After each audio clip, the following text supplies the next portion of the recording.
Everyone, गेजन success point में आपका स्वागत है। बच्चों, आज हम 11th बिजनेस स्टडी का चैप्टर 20 कर रहे हैं, 20वां अध्याय पढ़ रहे हैं। आज का हमारा जो चैप्टर है उसका नाम है सोर्स ऑफ बिजनेस फाइनेंस, यानी कि व्यावसायिक वित्त के स्रोत। इस चैप्टर का आज हमारा तीसरा लेक्चर है और आज का हमारा टॉपिक रहेगा, आज हम इस लेक्चर के अंदर स्टडी करेंगे ऋण पत्रों का अर्थ, यानी कि डिबेंचर का मीनिंग क्या होता है, उसके प्रकार, इसके लाभ और हानियाँ, और ऋण पत्र और अंश जो डिबेंचर और शेयर है उनमें क्या अंतर है। तो इस थर्ड लेक्चर के अंदर आज हम केवल 2 ही टॉपिक करेंगे। ये हमारा थर्ड लेक्चर है। इससे पहले वाले अगर लेक्चर आपने नहीं देखे हैं तो पहला और दूसरा लेक्चर देखकर ये जो बाकी ऊपर के टॉपिक है इनको आप समझ सकते हैं।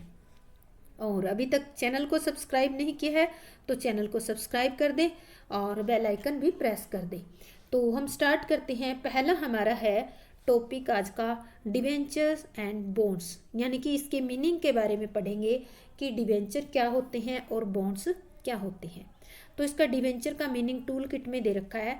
इसका अभिप्राय ऋण पत्रधारियों द्वारा कंपनी को दिए गए ऋण से है, यानी कि व्यवसाय के अंदर जो पब्लिक है उन्होंने कंपनी को जो ऋण दे रखा है और ऋण के बदले में कंपनी ने क्या दे रखा है, उनको एक सर्टिफिकेट दे रखा है जिसे ऋण का सर्टिफिकेट कहते हैं या डिबेंचर सर्टिफिकेट भी आप कह सकते हो, जिस पर वे निश्चित दर से ब्याज प्राप्त करते हैं। यानी कि यहाँ पर हम लेके चलते हैं, ये है हमारी कंपनी और यहाँ पर क्या है, पब्लिक है।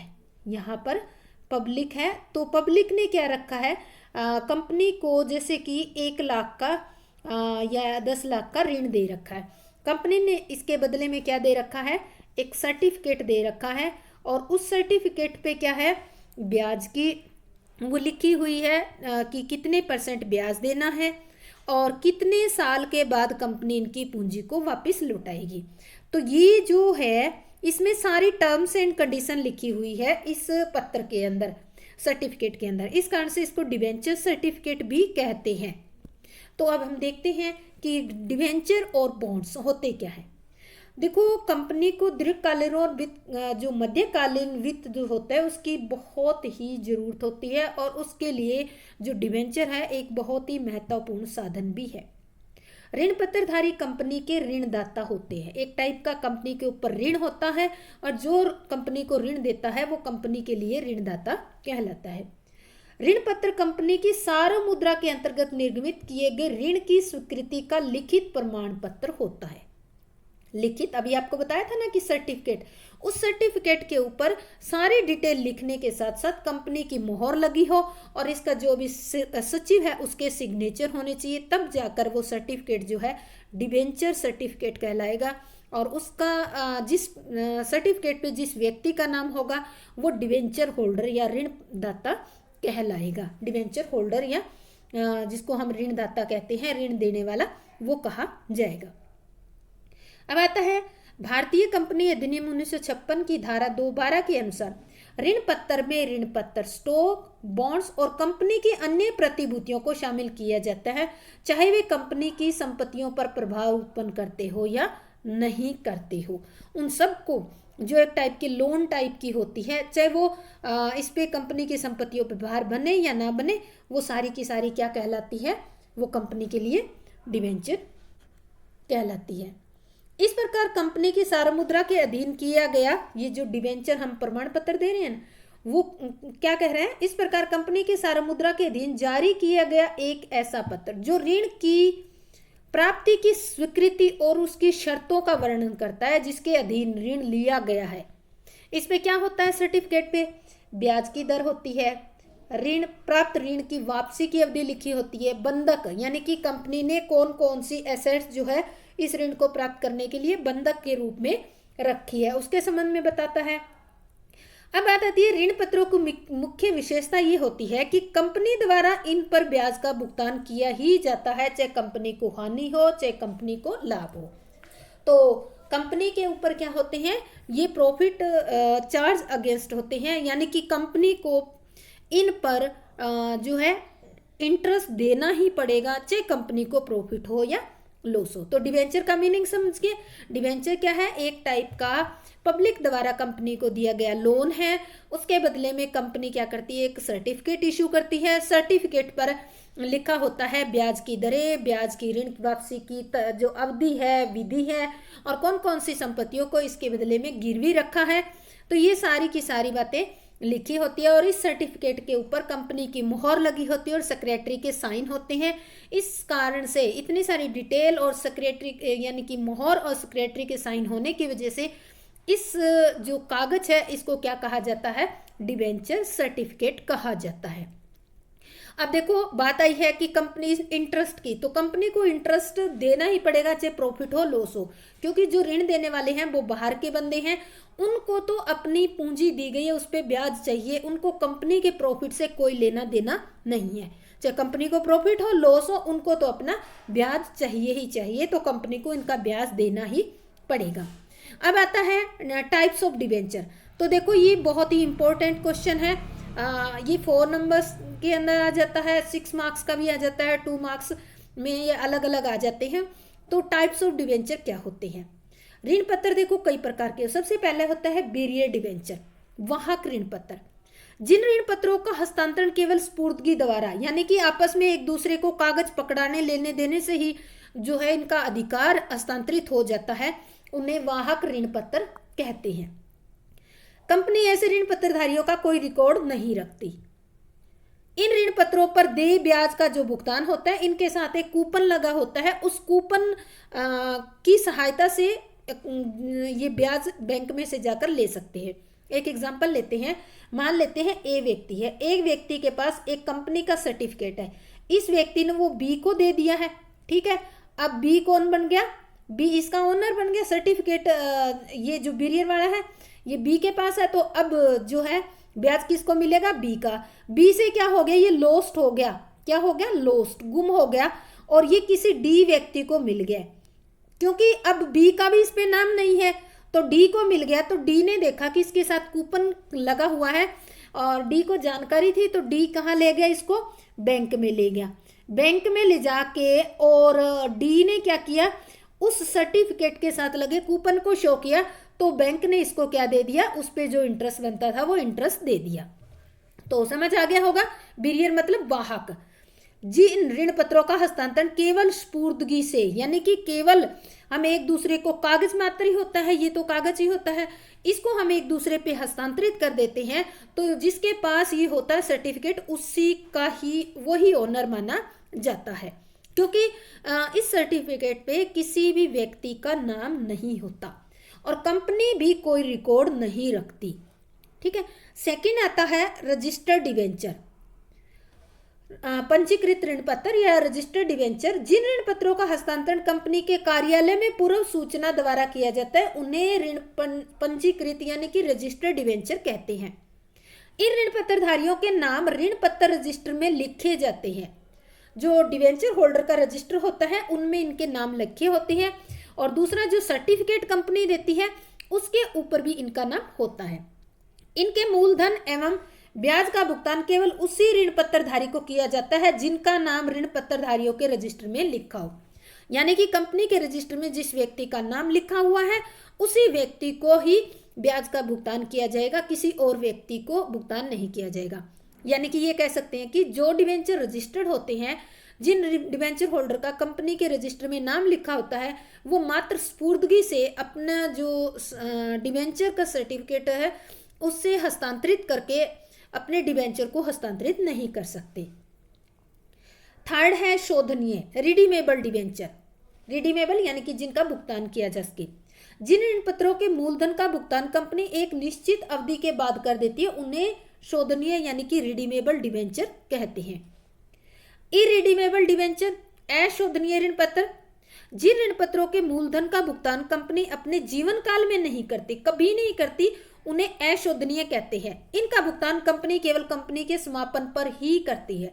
यानी कि इरिडीमेबल डिवेंचर्स के थ्रू कंपनी को जो कैपिटल रिसीव होती है वो कंपनी लाइफ टाइम तक यूज करती है। कन्वर्टिबल डिवेंचर, जब ऋण पत्रधारियों को ये विकल्प दिया जाता है कि वे एक निश्चित समय के अंदर, एक निश्चित समय क्या होता है, वो निश्चित समय होता है 12 मंथ से लेकर 36 मंथ तक। इस टाइम के बीच में यहाँ पर ऑप्शन मिलता है जो भी डिबेंचर होल्डर है उसको, कि वो चाहे तो अपने डिबेंचर को अंशों में कन्वर्ट करवा सकता है, यानी कि वो डिबेंचर होल्डर से वो ओनर भी बन सकता है। तो ऐसे ऋण पत्रों को परिवर्तनशील या कन्वर्टिबल डिबेंचर कहा जाता है। सिक्स्थ है सिक्योर्ड डिबेंचर। जब कंपनी द्वारा ऋण पत्रों का निर्गमन अपनी संपत्ति को बंधक रखकर किया जाता है, यानी कि कंपनी जब डिबेंचर इशू करती है तो अपनी कुछ एसेट्स को गिरवी रख देती है, तो ऐसे ऋण पत्रों को सुरक्षित ऋण पत्र कहा जाता है, सिक्योर्ड डिबेंचर। यदि कंपनी ऋण पत्रों की राशि वापस करने में असमर्थ होती है, यानी कि कंपनी अगर टाइम पे उनका पेमेंट नहीं करती है, तो ऋण पत्रधारियों के पास ये अधिकार होता है कि जो संपत्ति उनके लिए बंधक रखी गई थी वो उसको बेचकर अपनी रकम की वसूली कर सकते हैं। तो आजकल जो है 2013 के बाद इंडिया के अंदर जितने भी कंपनी जो भी कंपनी डिबेंचर इशू करती है वो सारे सिक्योर्ड डिबेंचर होते हैं। अनसिक्योर्ड डिबेंचर जो है 2013 के बाद कोई भी कंपनी इशू नहीं कर सकती।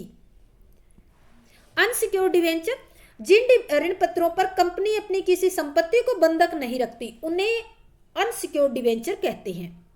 यानी कि ऐसे ऋण पत्र जिनको इशू करने के लिए कंपनी को कोई संपत्ति गिरवी नहीं रखनी पड़ती उनको अनसिक्योर्ड डिबेंचर कहा जाता है। तो ये टाइप्स थे।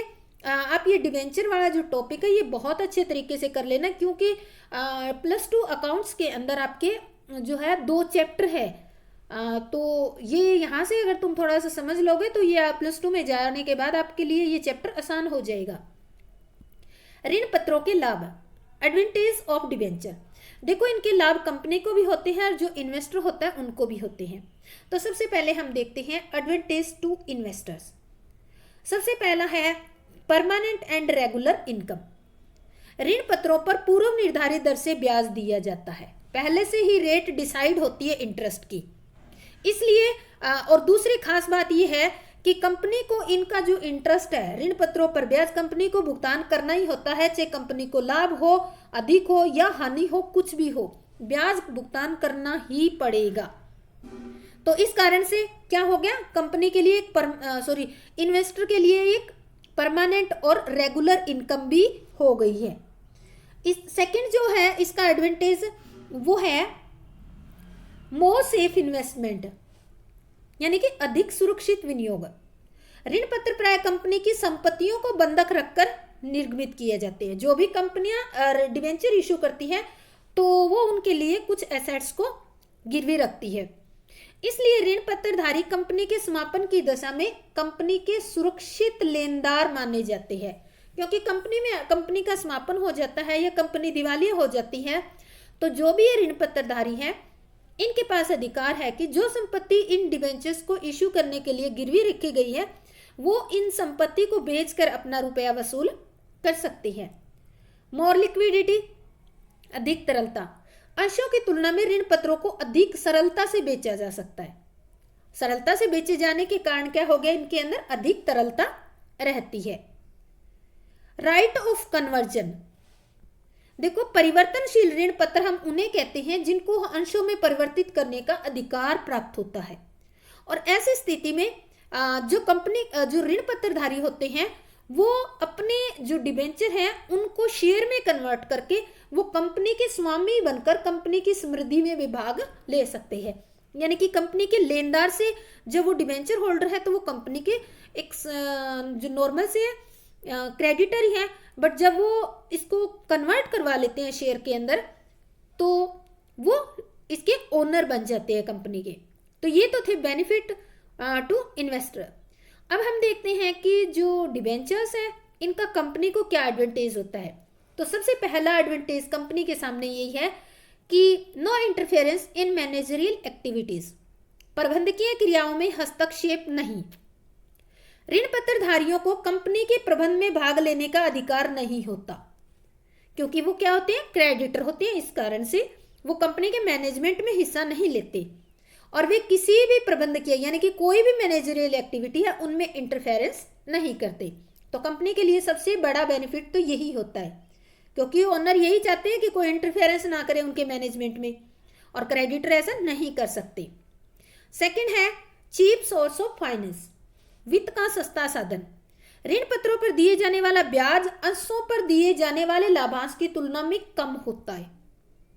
और ये दूसरा कारण, ये दीर्घकालीन और मध्यकालीन दोनों टाइप के वित्त के लिए एक सस्ता साधन साबित होता है। शेयर के कंपैरिजन में देखें तो जो डिबेंचर है बहुत ही चीप सोर्स पड़ता है। टैक्स एडवांटेज, ऋण पत्रों पर दिया जाने वाला ब्याज कंपनी की जो दी आय होती है, यानी कि टैक्सेबल इनकम होती है, उसकी गणना करने के लिए इसको कटौती, स्वीकृत कटौती के रूप में माना जाता है। तो इससे क्या होता है, कंपनी को कम टैक्स देना पड़ता है। क्योंकि जो है मान लेते हैं कंपनी को 100 के प्रॉफिट हुआ है, ठीक है, और कंपनी ने ब्याज दिया है 20 के, तो कंपनी ने अगर ब्याज नहीं दिया होता तो 100 के पे ही कंपनी को टैक्स लगता है। बट जब कंपनी ने डिवेंचर इशू कर रखे हैं तो उन पर कंपनी ने जो है ब्याज दिए हैं, तो वो ब्याज प्रॉफिट में से लेस किया जाएगा। तो 100 के में से 20 के लेस करेंगे तो 80 के पे ही कंपनी को अब टैक्स देना पड़ेगा। तो 20 के जो है कंपनी को बचत हो गई है, यानी कि कुल मिलाकर हम कह सकते हैं 30% टैक्स है तो 6K के बराबर कंपनी को बेनिफिट हो गया है। नेक्स्ट जो बेनिफिट है वो है maximum income to equity shareholders, समता अंशधारियों को अधिकतम आय। ऋण पत्रों को निर्गमित करके कंपनी समता पर व्यापार का लाभ उठाते हुए समता अंशधारियों की आय में भी वृद्धि कर सकती है। नेक्स्ट है मंदी काल में अच्छा वित्तीय साधन, better financial source during depression. मंदी काल में जनता कंपनी के अंशों में विनियोग करने से संकोच करती है, क्योंकि लोगों को यह लगता है कि कंपनी डूब ना जाए। ऐसी स्थिति में ऋण पत्र जो है वित्त प्राप्त करने का एक सबसे अच्छा सोर्स माना जाता है। पूंजी ढांचे में लोचशीलता, फ्लेक्सिबिलिटी इन कैपिटल स्ट्रक्चर। शोधनीय ऋण पत्र निर्मित करके कंपनी अपने पूंजी ढांचे को लोचशील बना सकती है। लोचशील कैसे बनाएगी, जब कंपनी के पास पूंजी की कमी है तो कंपनी डिवेंचर इशू कर लेगी, और जब कंपनी के पास पूंजी अच्छी खासी है, उसको आगे जरूरत नहीं है, तो कंपनी इनको रिडीम कर देगी, यानी इनका भुगतान कर देगी। तो इस तरह से कंपनी अपने जो कैपिटल स्ट्रक्चर है उसको फ्लेक्सिबल बना सकती है। नेक्स्ट है डिसएडवांटेज ऑफ डिवेंचर। ऋण पत्रों से विनियोजकों एवं कंपनी दोनों को ही हानियां होती है। क्या हानि होती है, सबसे पहले देखो डिसएडवांटेज टू इन्वेस्टर। इन्वेस्टर को सबसे पहले देखो कम लेस इनकम होती है, कम आय होती है, क्योंकि ऋण पत्रों पर ब्याज की दर बहुत कम होती है। इस कारण से ऋण पत्रधारियों की आय कम होती है। दूसरा, प्रबंधन में भागीदारी नहीं, नो पार्टिसिपेशन इन मैनेजमेंट, क्योंकि ऋण पत्रधारी जो होते हैं कंपनी के लेनदार होते हैं, इसलिए उनको कंपनी की सभाओं में भाग लेने का या वोटिंग राइट्स उनको नहीं होता। इस कारण कहा जाता है कि इन्वेस्टर को काफ़ी लॉस होता है, क्योंकि एक तो उनकी फिक्स रेट से इनकम होती है और जो फिक्स रेट होती है इंटरेस्ट की वो भी कम होती है। दूसरा, इनको किसी भी मैनेजरियल एक्टिविटी के अंदर पार्टिसिपेट करने का मौका नहीं मिलता, क्योंकि उस टाइम जब डिवेंचर होल्डर होते हैं तो उस टाइम ये कंपनी के क्रेडिटरी होते हैं, और क्रेडिटर को जो है मैनेजमेंट के अंदर पार्टिसिपेशन करने का अधिकार नहीं होता, यानी कि वोटिंग राइट नहीं होता। अब आता है कंपनी के लिए क्या लॉस होता है। देखो, सबसे पहला लॉस तो यही है फिक्स बर्डन। ऋण पत्रों पर ब्याज का भुगतान कंपनी को निर्धारित दर से करना पड़ता है, चाहे कंपनी को प्रॉफिट हो या लॉस हो। देखो, जब कंपनी को प्रॉफिट हो रहा है तो ठीक है, कंपनी इजीली पे कर देती है। बट कई बार क्या होता है बिजनेस में, कहते हैं ना जहाँ फूल है वह कांटे भी है। कई बार कंपनी को प्रॉफिट ना के बराबर होता है या कई बार लॉस भी हो जाती है। उस कंडीशन में भी कंपनी को डिबेंचर्स पर जो इंटरेस्ट है वो पे करना पड़ता है। तो उस टाइम कंपनी के लिए क्या फील होता है, बर्डन फील होता है। वैधानिक कार्यवाही संभव, लीगल एक्शन पॉसिबल। कंपनी के ब्याज और मूलधन का भुगतान करने में असमर्थ होने पर कंपनी मान लेते हैं ऋण पत्रों पर ब्याज और मूलधन का भुगतान करने में कंपनी असमर्थ हो जाती है, तो ऋण पत्रधारी क्या करते हैं, लीगल एक्शन ले लेते हैं। और वो केस कर देते हैं, कोई वैधानिक कार्यवाही करते हैं, इस कारण से कंपनी पर बहुत एडवर्स इफेक्ट आता है। तो ये हमारे थे इसके कंपनी के लॉस क्या है। अब नेक्स्ट इसके बाद आता है थर्ड पॉइंट और है। थर्ड पॉइंट है हमारा संपत्तियों पर अधिकार से साख में कमी, loss of goodwill due to claim on assets. सुरक्षित ऋण पत्र निर्मित करने की स्थिति में कंपनी को अपनी संपत्तियों को बंधक रखना पड़ता है। जब कंपनी की मैक्सिमम जो एसेट्स है वो गिरवी हो जाती है तो इससे कंपनी की जो साख है, वो रेपुटेशन है मार्केट में, डाउन पड़नी स्टार्ट हो जाती है। नेक्स्ट है difference between debenture and share. इन दोनों में हम डिबेंचर और शेयर के अंदर डिफरेंस करेंगे। बेसिस ऑफ डिफरेंस डिबेंचर और शेयर। सबसे पहला है रिलेशन विद कंपनी। कंपनी के साथ क्या रिलेशन होता है। जो डिबेंचर होल्डर होते हैं वो क्या होते हैं, कंपनी के लेनदार होते हैं, और ये कंपनी के क्या होते हैं, ओनर होते हैं। कंसीडरेशन बदले में क्या मिलता है, जो डिबेंचर होल्डर होते हैं उनको इंटरेस्ट मिलता है, और इनको क्या मिलता है, इनको लाभांश डिविडेंड मिलता है। मैनेजमेंट में भाग, पार्टिसिपेशन इन मैनेजमेंट, इनको अधिकार नहीं होता क्योंकि ये क्रेडिटर है, और ये भाग ले सकते हैं क्योंकि ये तो ओनर होते हैं। Refund of capital, capital refund के बारे में अशोध्य ऋण पत्रों को छोड़कर शेष ऋण पत्रों का रुपया कंपनी अपने जीवन काल में वापस कर देती है। केवल जो अशोध्य है, जिनकी पूंजी को कंपनी लाइफ टाइम तक यूज कर सकती है, उनको छोड़कर बाकी की पूंजी कंपनी लौटा देती है। और सौदे पूर्वाधिकार अंशों को छोड़कर, ठीक है, ये पूर्वाधिकार अंश है, उनको छोड़कर शेष अंशों का रुपया कंपनी अपने जीवन काल में वापस नहीं करती। टैक्स बेनिफिट, तो टैक्स बेनिफिट देखो, टैक्स बेनिफिट, इससे कर का लाभ प्राप्त होता है, कर लाभ प्राप्त होता है, बट इसमें कर लाभ प्राप्त नहीं होता। नेक्स्ट है वापसी का क्रम। वापसी किसको पहले किया जाता है, अगर हम देखेंगे वापसी का क्रम तो डिवेंचर में कंपनी के समापन की दिशा में इन्हें अंशधारियों से पहले भुगतान किया जाता है, ठीक है। और अगर शेयर के बारे में देखेंगे तो ऋण पत्रों के बाद पूर्वाधिकार अंशों का सबसे पहले किनको दिया जाएगा, डिवेंचर होल्डर। अब मैं आपको बता दें, सबसे पहले डिवेंचर होल्डर को पे किया जाएगा नंबर 1 पे, नंबर 2 पे प्रेफरेंस शेयर को पे किया जाएगा, और नंबर 3 पे जो इक्विटी शेयर होल्डर है उनको पे किया जाएगा। यानी कि आप ये कह सकते हो कि वापसी का जो क्रम होता है, इक्विटी शेयर होल्डर को सबसे लास्ट में पेमेंट की जाती है। तो ये